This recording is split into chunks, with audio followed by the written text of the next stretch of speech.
គ្រាន់តែលេងហ្គេមឲ្យឈ្នះក៏ទទួលបាន skin free ដែរអ្នកនរគ្នានឹងអ្នកខុសឯអ្នកនរគ្នាគឺចាប់ពីថ្ងៃទី3ខែ5ដល់ថ្ងៃទី24ខែ5គ្រាន់តែចូលរួមប្រកួតនៅក្នុងវគ្គ Championship នឹងអ្នកនរគ្នាគឺយើងទទួលបាន skin Naja free តែម្ដងមិនថាយើងលេងជា team ឬក៏លេង solo អ្នកនរគ្នាសំខាន់ឲ្យបានចូលរួមប្រកួតក្នុងនេះដឹងមានឱកាសទទួលបាន skin នឹង free តែម្ដងហើយមិនត្រឹមប៉ុណ្្នឹងទេនៅមានរង្វាន់និងកាដូជាច្រើនទៀតអ្នកនរគ្នាចឹងកុំឲ្យឱកាសកក់ខានចូលរួមប្រកួតចូលរួមលេងអស់គ្នាទៅរៀងរាល់ថ្ងៃសៅរ៍អ្នកនរគ្នាថ្ងៃចុងសប្តាហ៍ហ្នឹងគឺចាប់ពីម៉ោង20ដល់ម៉ោង24អ្នកនរគ្នាអញ្ចឹងសម្រាប់ថ្ងៃសៅរ៍សប្តាហ៍ក្រោយហ្នឹងគឺនៅម៉ោង19អ្នកនរគ្នាអញ្ចឹងកុំភ្លេចចូលរួមលេងអ្នកនរគ្នាទៅដើម្បីបានឱកាសឈ្នះរង្វាន់កាដូជាច្រើនទៀតអញ្ចឹងណាហើយសម្រាប់ការប្រកួតហ្នឹងអ្នកនរគ្នាគឺមានរយៈពេល4សប្តាហ៍អញ្ចឹងរង្វាន់ទៅអ្នកនរគ្នាសម្រាប់ខែហ្នឹងគឺយើងបានទទួលបានរង្វាន់ហើយបាន skin free ទៀតសំខាន់ skin Naja ទៀតអ្នកនរគ្នាអញ្ចឹង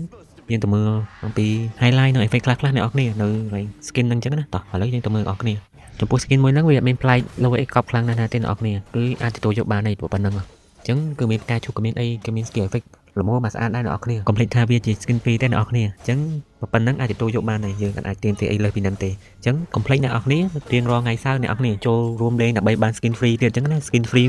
ច្រើនណាស់អ្នកនរគ្នាខែនេះចង់ខ្វះ skin លេងទេតែបើអ្នកទាំងអស់គ្នាចង់បាន skin ដែលមាន effect ស្អាតកប់អញ្ចឹងគឺត្រៀមតែលុយទៅអ្នកនរគ្នាថ្ងៃទី9ហ្នឹងគឺចេញ skin flawless មកមួយទៀតហើយអញ្ចឹងវីដេអូថ្ងៃហ្នឹងក៏មានប៉ុណ្ណឹងដែរអ្នកនរគ្នាអញ្ចឹងចាំមើលបើមានអាប់ដេតអីជាបន្តទៀតចាំធ្វើវីដេអូជាបន្តទៀតអញ្ចឹងប៉ុណ្ណឹងអរគុណទេអ្នកនរគ្នាបាយបាយ